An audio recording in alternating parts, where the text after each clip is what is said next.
Salam sejahtera dan welcome back to my channel. Kepada anda yang belum subscribe channel saya, jangan lupa untuk subscribe channel saya dan support channel saya ini.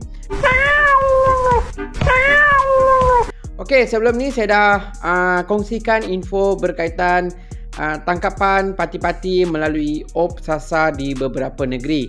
Untuk hari ini saya nak kongsikan tangkapan parti di negeri Melaka menerusi op sasar. Okey. Pada 7 Mei 2025 seluruh negara dijalankan operasi secara serentak oleh immigration iaitu op sasar. Okey, di Melaka, sebanyak 2 tempat telah diserbu iaitu di Batu Berendam dan Kota Laksmana, iaitu lokasinya adalah kawasan pembinaan. Okey, so dalam operasi yang dijalankan di Melaka, seramai 215 individu telah diperiksa, termasuk 9 warga negara tempatan yang dipercayai melindungi warga asing di sanalah. Okey, so daripada 215 warga asing yang diperiksa, sebanyak 170 parti telah pun ditahan. Okey, apabila parti itu ditahan bermakna berlakunya ataupun adanya kesalahan-kesalahan immigration di sana. Contoh kesalahan-kesalahan immigration yang ada dekat sana, ada yang salah guna pas, ada yang tinggal lebih masa dan gagal mengemukakan dokumen pengenalan diri. Okey, dan ada juga memiliki kad-kad yang tidak diiktiraf. Dekat luar sana macam-macam kad yang tidak diiktiraf, di mana warga asing suka membeli kad-kad itu untuk melindungi diri mereka. Okey, jadi kesemua 170 parti yang ditahan ni adalah terdiri daripada warga negara Bangladesh, Nepal, Myanmar, Pakistan, Indonesia, India dan China. Okey, dan mereka ni berusia antara 20 hingga 40 tahun.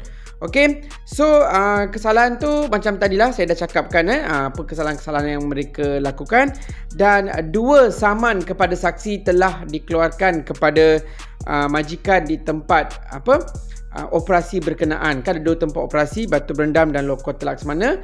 2 saman telah pun dikeluarkan.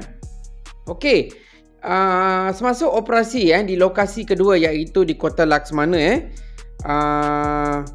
terdapat cubaan parti-parti ni menyorok di celah-celahan barang, dan ada juga yang menyorok di atas bumbung. Seramai 15 orang menyorok di atas bumbung. Okey, pecahan yang menyorok atas bumbung pun ada kat saya, iaitu 9 Bangladesh, 3 Myanmar, 2 Indonesia dan 1 India. 15 orang ni dia menyorok atas bumbung, ibarat nak mengamburi mata pihak berkuasa, namun gagal dan mereka telah pun ditangkap.